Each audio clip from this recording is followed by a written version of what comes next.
Hi friends, welcome to my channel Kavya's world vlogs.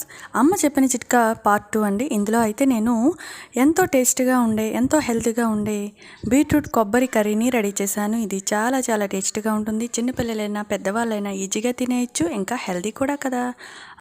ప్రతిరోజు బీట్రూట్తో క్యారెట్తో జ్యూస్లు తాగి బోర్ కొడుతుందా? అయితే ఈ స్టైల్లో ఒకసారి బీట్రూట్తో ట్రై చేశారనుకోండి, మళ్ళీ మళ్ళీ కావాలంటారు. దీనికోసం ముందుగా ఉల్లిపాయ ముక్కలు, పచ్చిమిర్చి తాలింపు పెట్టేసుకొని అందులో ఆవాలు, జీలకర్ర కూడా వేసుకోవాలి. అవి ఫ్రై అయినాక ఈ సన్నగా కట్ చేసుకున్న బీట్రూట్, క్యారెట్ ముక్కలను కూడా వేసుకొని అటు ఇటు కలుపుకోవాలి. దానిలో ఉప్పు, కారం, పసుపు సమపాలలో వేసుకోవాలన్నమాట. కాసేపు మగ్గిన తర్వాత కొంచెం వాటర్ వేసి మూత పెట్టి కాసేపు ఉడికించుకోవాలి. ఇది మగ్గేలోపు నేను చెప్పేది వింటారా? అయితే నా ఛానల్ని సబ్స్క్రైబ్ చేసుకోకపోతే ముందుగా సబ్స్క్రైబ్ చేసుకోండి. వీడియో నచ్చితే లైక్ చేయండి.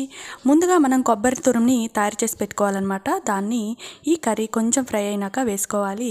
ఈ కొబ్బరి తురుము అనేది కర్రీ మొత్తానికి టేస్ట్ని ఇస్తుంది. ఫైనల్గా కర్రీ మసాలా చల్లుకొని సర్వింగ్ ప్లేట్లో సర్వ్ చేసుకుంటే టేస్టీ అయిన బీట్రూట్ కొబ్బరి మిక్చర్ రెడీ అండి.